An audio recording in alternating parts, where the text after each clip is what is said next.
नमस्कार, स्वागत है आपका। रविवार की देर रात करीब 2 बजे प्रधानमंत्री नरेंद्र मोदी का ट्विटर अकाउंट हैक कर लिया गया और उस पर जो हैकर्स ने मैसेज लिखा वो काफ़ी हैरान करने वाला था।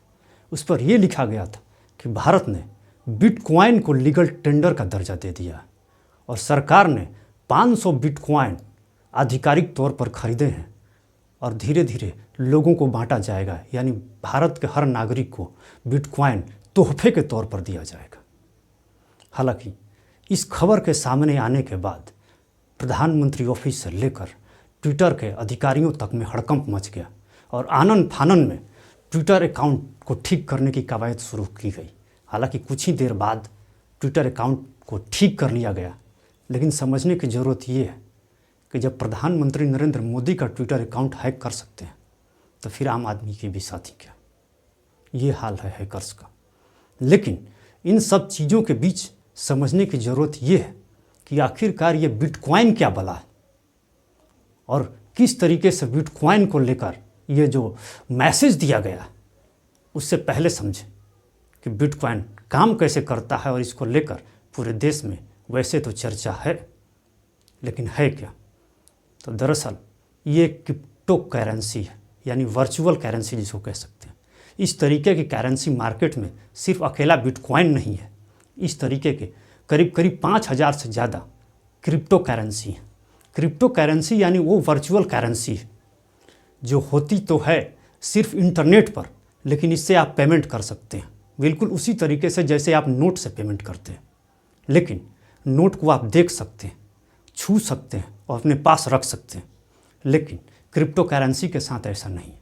क्रिप्टो करेंसी सिर्फ और सिर्फ इंटरनेट पर मौजूद है और आप चाहें तो उसके जरिए ऑनलाइन पेमेंट कर सकते हैं। तो दरअसल ये मसला है कि बिटकॉइन को लेकर सबसे ज़्यादा चर्चा क्यों। तो दरअसल स्थिति ये है कि बिटकॉइन साल 2009 में मतलब सबसे पहले मार्केट में आने वाला क्रिप्टो करेंसी था और आज स्थिति ऐसी है कि जिस वक्त वो मार्केट में आया था उस वक्त उसकी कीमत $1 से भी कम थी और इस वक्त उसकी कीमत यूँ समझ लीजिए कि 50 लाख के करीब हो गई।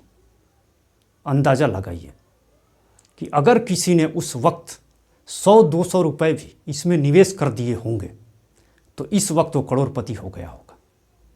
ये है क्रिप्टो करेंसी का वो आकर्षण जिसके चक्कर में आकर काफ़ी लोग खींचे चले आते हैं और एक अनुमान के मुताबिक इस वक्त भारत में 1 करोड़ से ज़्यादा लोगों का क्रिप्टो करेंसी में हजारों करोड़ रुपए का निवेश है। शायद यही वजह है कि क्रिप्टो करेंसी के पैरोकार इस तरीके से मैसेज देने की कोशिश कर रहे हैं हैकर्स के जरिए। अगर ऐसा है तो निश्चित तौर पर मसला बेहद खतरनाक है, क्योंकि दरअसल सरकार इसी संसद सत्र में लाने वाली है क्रिप्टो करेंसी को लेकर बिल, जिसमें साफ जाहिर हो जाएगा कि किस चीज़ को मान्यता दी जाएगी और किस चीज़ को मान्यता नहीं दी जाएगी। दरअसल ज़्यादातर देशों की बात करें तो ज़्यादातर देशों में अभी भी क्रिप्टो करेंसी को लीगल टेंडर के तौर पर दर्जा नहीं मिला हुआ। ख़ास तौर पर बिटकॉइन की बात करें तो बिटकॉइन भी नंबर 1 क्रिप्टो करेंसी है, लेकिन दर्जा नहीं मिला हुआ। हालांकि क्रिप्टो करेंसी के पैरोकार ये चाहते हैं कि इसको लीगल टेंडर का दर्जा मिल जाए। अब लीगल टेंडर को लेकर अगर आपको कन्फ्यूजन हो रहा हो तो ये हम समझा देना चाहेंगे कि लीगल टेंडर होता क्या है। दरअसल अगर आप किसी को पेमेंट करते हैं किसी चीज़ के जरिए और वो उसको इनकार न कर सके, वो होता है लीगल टेंडर। मसलन अगर आप किसी को नोट के जरिए पेमेंट करेंगे तो निश्चित तौर पर वो उसको इनकार नहीं करेगा, कबूल करना ही होगा, क्योंकि ये लीगल टेंडर बन चुका है। कानूनी तौर पर इसकी बाध्यता है जो नोट पर लिखी होती है।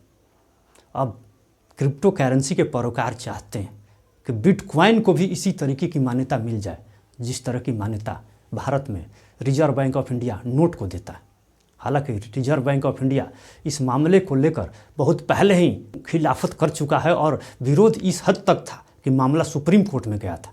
सुप्रीम कोर्ट ने हालांकि खारिज कर दिया था आरबीआई के विरोध को, लेकिन ये तय है कि आरबीआई पहले ही चिंता जता चुका है कि क्रिप्टो करेंसी को लेकर अगर लीगल दर्जा दिया जाता है, लीगल टेंडर के दौर पर दर्जा दिया जाता है तो माजरा बेहद खतरनाक होगा।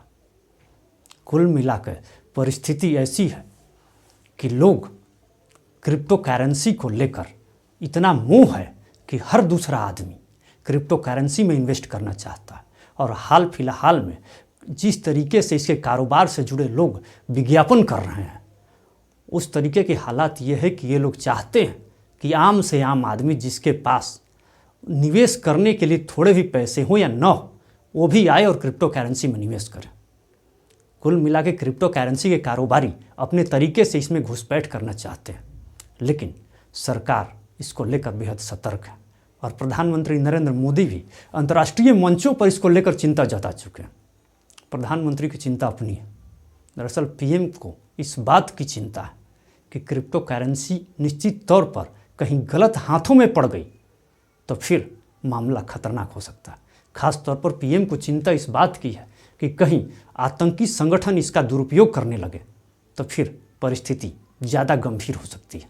और इस बात को अंतर्राष्ट्रीय मंच पर वो स्वीकार कर चुके हैं और बाकी दूसरे मुल्कों से वो इसको रेगुलेट करने की डिमांड कर चुके हैं।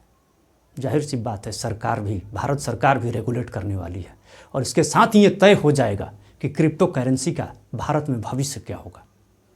लेकिन पीएम के ट्विटर अकाउंट पर अगर क्रिप्टो करेंसी के फेवर में कोई हैकर इस तरह का बयान देता है तो जाहिर सी बात है, लगता तो यही है कि क्रिप्टो करेंसी के जो पैरोकार हैं वो चाहते हैं कि किसी तरीके से भारत में इसको कानूनी मान्यता दे दी जाए। अब मसला ये समझने की ज़रूरत है कि क्या कानूनी मान्यता दी जाएगी, इसको लेकर बहस चल पड़ी है पिछले कुछ दिनों से। हालांकि अंदर खाने के सूत्र ये बताते हैं कि हो सकता है कि क्रिप्टो करेंसी को एक एसेट का दर्जा दे दिया जाए, मगर लीगल टेंडर तो किसी सूरत में नहीं होगा। यानी क्रिप्टो करेंसी से आप किसी तरीके के पेमेंट भारत में नहीं कर सकेंगे। ये कम से कम मोदी सरकार पहले ही मन बना चुकी है। बाकी कुछ दिनों का इंतज़ार कीजिए, काफ़ी कुछ जो बिल आने वाला है क्रिप्टो करेंसी को लेकर, इसमें काफ़ी कुछ क्लियर हो जाएगा कि आप क्या कर सकते हैं और क्या नहीं कर सकते। लेकिन क्रिप्टो करेंसी को लेकर जिस तरीके से पीएम के ट्विटर अकाउंट को हैक करके मैसेज दिया जाता है, ये किसी गहरी साजिश का अंदेशा लगता है। अब सवाल है कि साजिश किसने रची और क्या चाहते हैं वो साजिश करता, समझने की ज़रूरत है। लेकिन इसके साथ ही इंटरेस्टिंग फेज ये है कि किसी तरीके से ढिलाई के मूड में नहीं है सरकार। ये ठीक है कि पीएम का ट्विटर अकाउंट फ़िलहाल काम करने लगा है, और हैकिंग के दृष्टिकोण से देखें तो ऐसा नहीं, 1 साल पहले भी पीएम का ट्विटर अकाउंट हैक हो चुका है। तो निश्चित तौर पर ये ज़रूरत और ध्यान देने की ज़रूरत ये है कि सुरक्षा के नज़रिए से पीएम का ट्विटर अकाउंट काफ़ी महत्वपूर्ण होता है। अब ये सोचिए कि अगर पीएम के ट्विटर अकाउंट से सिर्फ और सिर्फ ये मैसेज दिया गया और अगर किसी ने गलती से कोई और सूचना दे दिया होता, मसलन कि भारत को पाकिस्तान के साथ जंग का ऐलान हो या फिर चाइना के साथ कुछ गड़बड़ी हो, इस तरह के कुछ संवेदनशील मैसेज अगर दे दिए गए होते पीएम के अकाउंट से, तो सोचिए स्थिति कितनी गंभीर होती। कुल मिलाकर हैकिंग और ख़ास तौर पर पीएम का ट्विटर बहुत ही अपने आप में संवेदनशील मसला है जिसको जांच करने की आवश्यकता है। और रही सवाल क्रिप्टो करेंसी की, तो ज़्यादा दिन नहीं है, यह शीतकालीन सत्र संसद का ख़त्म होने से पहले पहले सरकार दूध का दूध और पानी का पानी कर देगी कि कितने और क्या कुछ रहेगा क्रिप्टो करेंसी को लेकर इस देश में। फिलहाल इस वीडियो में इतना ही। बहुत बहुत धन्यवाद।